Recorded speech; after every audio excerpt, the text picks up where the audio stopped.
How ruthless is a beekeeper farmer? This film may redefine your perception, because the beekeeper farmer is none other than the famous Jason Statham. He has no family, is always taciturn, and no one knows his origins. He rented a warehouse from an old lady, and has devoted all his attention to beekeeping. The old lady was very kind and cared deeply about the solitary Jason Statham, treating him like her own son. Although Jason Statham appears cold and unskilled at expressing himself, he has already regarded the old lady as his mother, because she is the only one who has been good to him. Jason Statham enjoys this warmth, and has fallen in love with this land and this peaceful life. Every Monday, he would visit the old lady and bring a bottle of his own honey. But some scumbags want to ruin his life. One day, the old lady received the call, not knowing the other party was a scammer. They usually prey on the emotions and kindness of the elderly, and the old lady was indeed a very sentimental and kind-hearted old woman. The scammer deliberately used a pleading tone, claiming he needed to support his family, and asked the old lady to buy a $2 computer software to help his business. The old lady, unable to resist the scammer's pleas, clicked on the website the scammer provided, ready to purchase the so-called office software. When she entered the password, the computer suddenly went blank. When the computer recovered, the old lady found that the $2 million in her account had been completely drained, while the scammer on the other end was cheering. Coincidentally,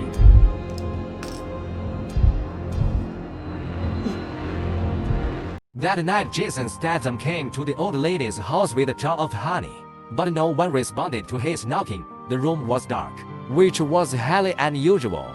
Went directly inside and found the old lady devastated by the shock of the fraud, having committed suicide.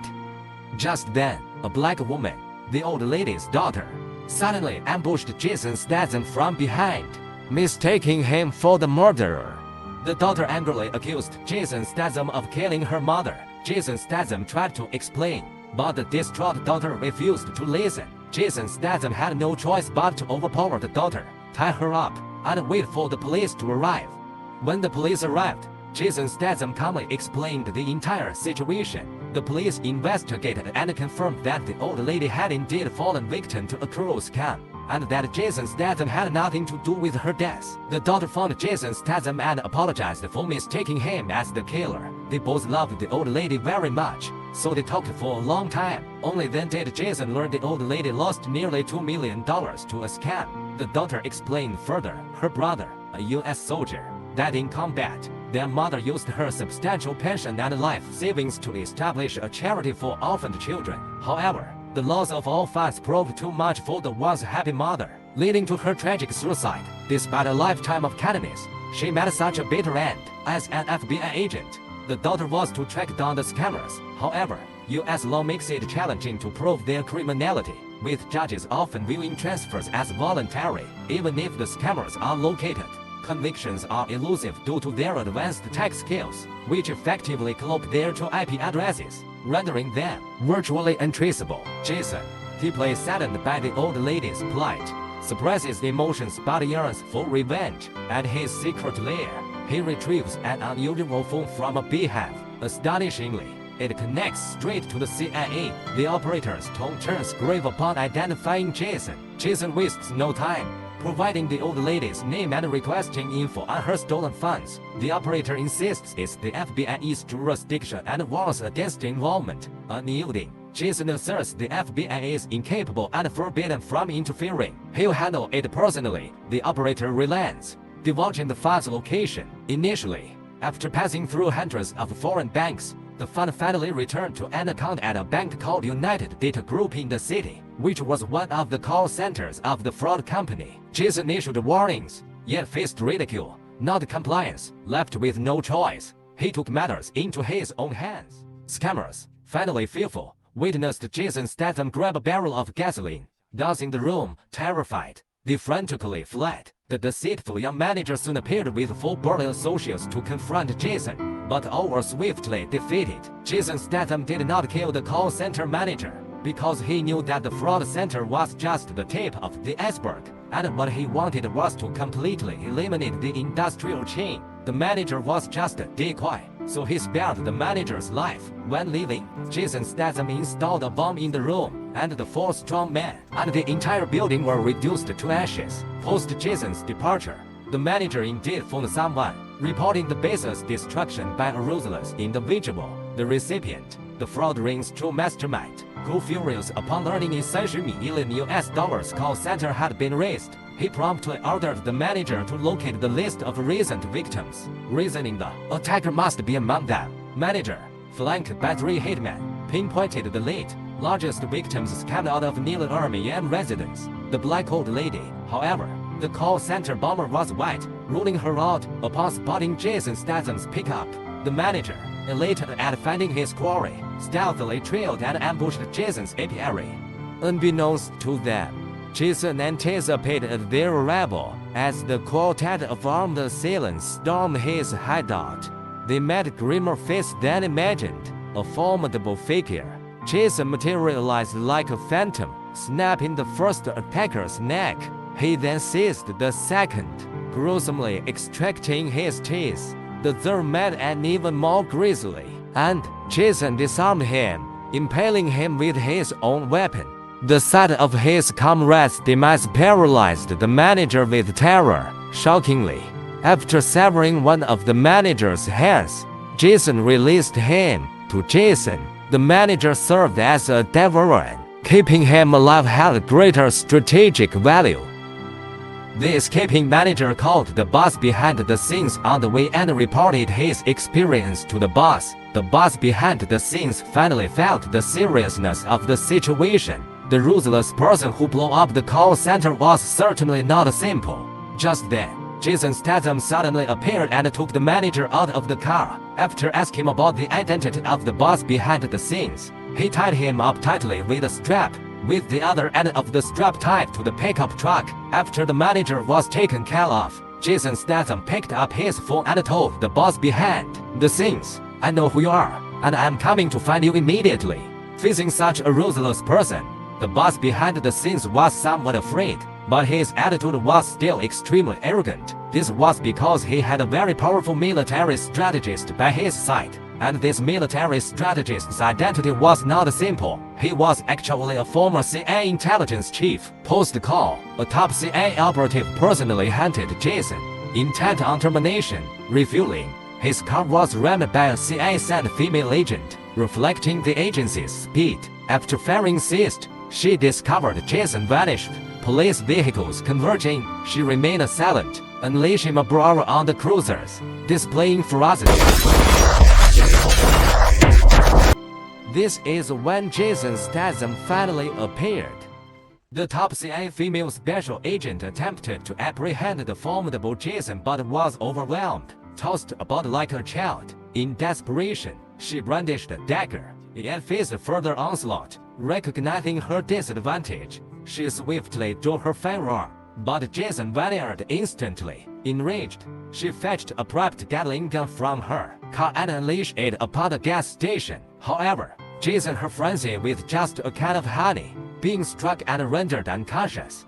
As coolly approached, igniting gasoline on the female agent's body with a lighter, the ex-CIA director dispatched the assassin to pursue him. Unbeknownst, the CIA covertly ran Beekeeper, a plan to eradicate all US efforts at any cost, overseen solely by the agency. With even its director barred from intervention, Jason was a super assassin within this scheme. However, the retired Jason had started a beekeeping business. The former CIA director used his connections to send a female special agent to hunt him down. Jason, now peacefully keeping bees at home, was disturbed when the telecommunications fraud group scammed an old lady of nearly $1 million, leading to her suicide. This old lady was someone Jason regarded as a mother. Seeking revenge, Jason resolved to completely eradicate the fraud group.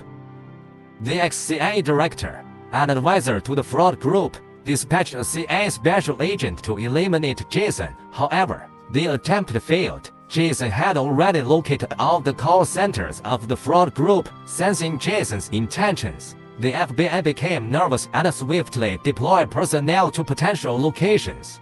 Evidence fails to establish telecom fraud as criminal. Victims perceived as willingly transferring funds. In contrast, Jason's call center bombing is deemed terrorism by the FBI, prompting them to deploy substantial manpower to safeguard such facilities belonging to fraudsters. Additionally, the ex-FBI director swiftly mobilized a unit of retired Marine Special Forces explicitly for this protection duty. Surprisingly, Jason brazenly confronted the FBI SWAT team, declaring his intent to punish the scammers and ordering them aside to avoid harm. The SWAT captain instantly sensed trouble and ordered his team to subdue Jason, and Jason overpowered them all single-handedly. Surprisingly, Jason brazenly confronted the FBI SWAT team, declaring his intent to punish the scammers and ordering them aside to avoid harm. The SWAT captain instantly sensed trouble and ordered his team to subdue Jason, and Jason overpowered them all single-handedly. After dealing with the FBI SWAT team, Jason alone charged into the call center of the telecommunications fraud group. Unfortunately, there was also a team composed of retired Navy SEAL Special Forces members on the scene, and Jason ultimately escaped from their gunfire and disappeared into the building. The team immediately searched the building, but they were all eliminated one by Jason. Only the captain was left, and this retired Navy SEAL captain was also a ruthless character. But he was no match for Jason. After merely 3 rounds, he met a miserable death at the hands of Jason.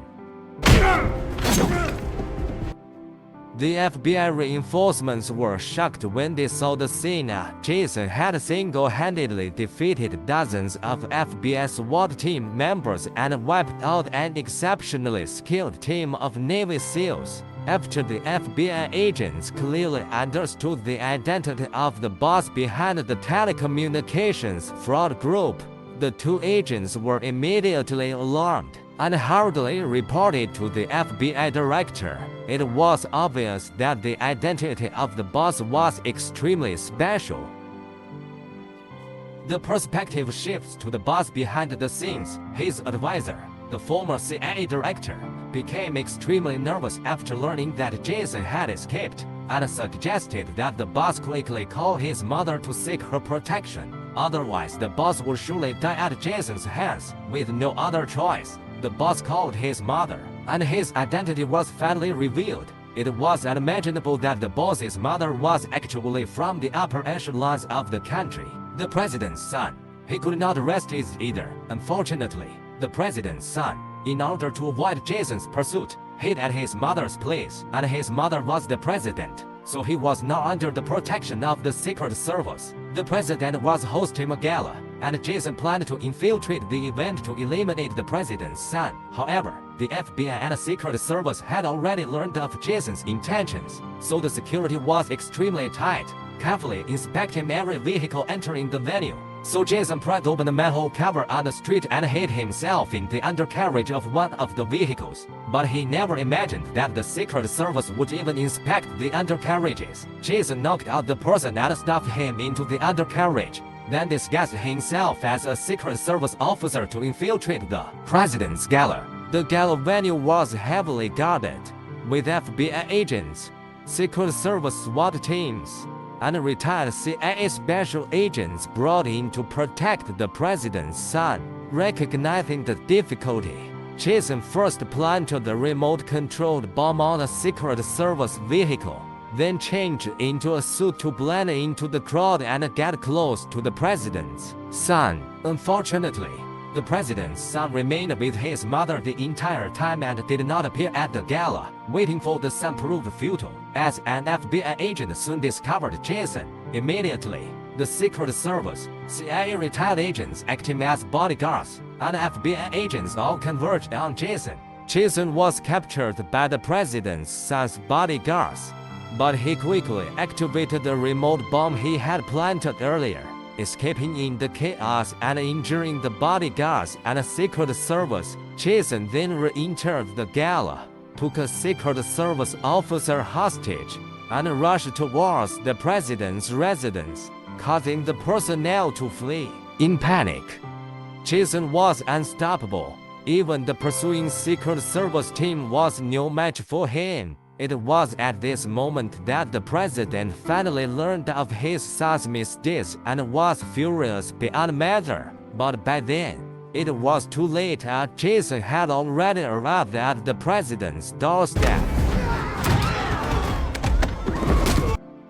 After subduing all the Secret Service officers, Jason prepared to enter the room where the president was, but was blocked by a blonde man. This blonde man was no ordinary person either. He was a retired CIA field operative who had carried out assassinations all over the world and survived to retirement, indicating his formidable combat abilities. The two engaged in a fierce battle for dozens of rounds, and the blonde man briefly gained the upper hand, stabbing a dagger into Jason's abdomen.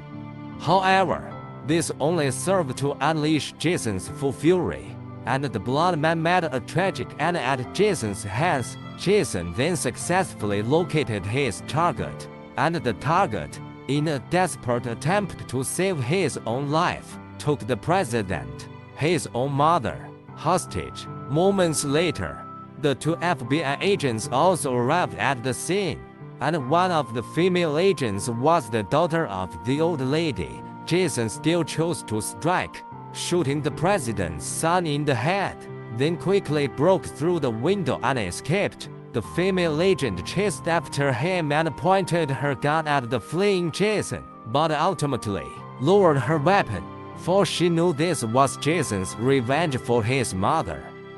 Jason quickly ran to the seaside, took out the diving gear he had hidden in advance, and then disappeared into the vast ocean.